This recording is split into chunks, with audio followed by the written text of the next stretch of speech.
Talking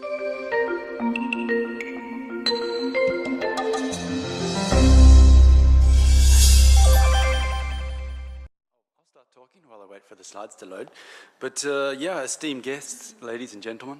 So as conveyed by Marieka's wonderful talk and Marieka's publication, I'm here to present a second publication from FAO, and this time really looking forward. So after 10 years of really hard work, we have huge progress in some of the countries as described here today.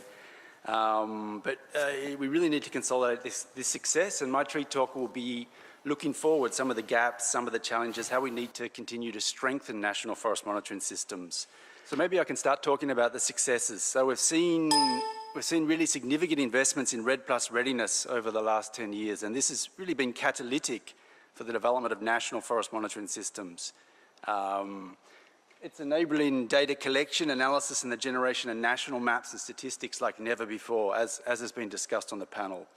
Many countries are submitting for the first time ever substantive international reports to international bodies, and this is a huge step forward that should never be underestimated. In these countries, these advances are reaching beyond REDD+ into domestic forest management, evidence-based policy making, evidence-based land management, and ultimately emission reductions.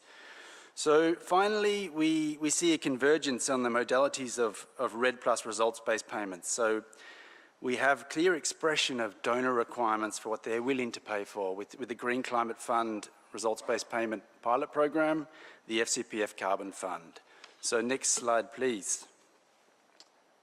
So these are some of the successes, and I'll turn to some of the challenges. As FAO, we are at the interface of between donors and countries, and we still see many gaps in technical forest monitoring at the country level. In many countries, there's still barriers to participation in REDD+ due to weak national forest monitoring systems and low capacity. And this is a problem. This is preventing quite a few countries from really participating in REDD+. And as has been discussed on the panel, there is a gap between the current national forest monitoring systems and the REDD+ reports and the accuracy and transparency that is expected by donors for the payment of REDD+. And PNG is a fantastic example of that was brought out on the panel. But probably one of the key challenges in many countries, this first submission of the reference emission level is a landmark event. But the systems, the institutions, the financial basis, and even the political basis is not so strong. So there are real barriers that threaten the sustainability in the long term of these national forest monitoring systems. Next slide, please.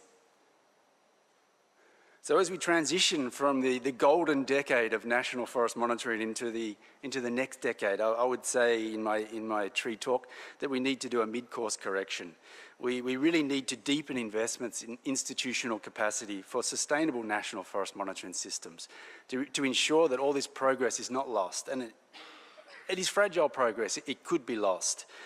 We need to continue to support the countries on improving the accuracy and transparency of their national forest monitoring systems to meet that donor expectations for payment, and also, as has been said, to meet the transparency requirements of the Paris Agreement.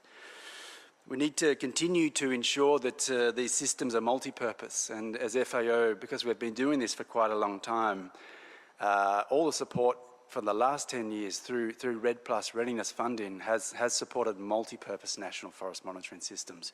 And this is very nicely articulated in our voluntary guidelines for national forest monitoring.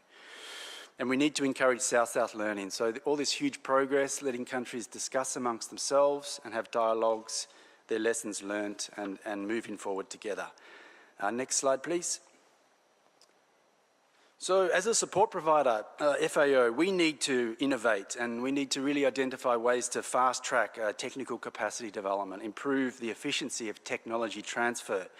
And as FAO, I'm really proud because I feel like we are to some extent driving innovation.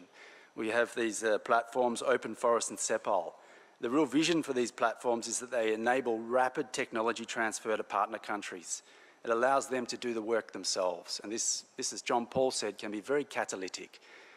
National governments having the confidence to do the work and defend that work in front of international experts.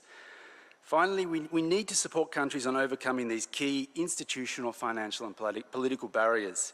And these barriers often call for support beyond the technical realm, from legal, financial, institutional arrangement specialists. So we need to think a bit outside the technical box.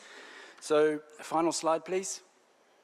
So my final slide, let's join forces to usher in another golden decade for advances in forest monitoring, technology and capacity. And through their measurement and reporting enable forests to be a key pillar of the climate change action. Final note, this publication launched here today is dedicated to Joe Pocana. He's pictured here in the blue and yellow top. He was a real engine driving much of the progress on REDD plus forest monitoring in Papua New Guinea. And he was a friend to everyone he met, and unfortunately he passed away earlier this year. So on that note, carrying Joe's legacy forward into the next decade, let's work together and have another golden decade of forest monitoring. Thank you very much.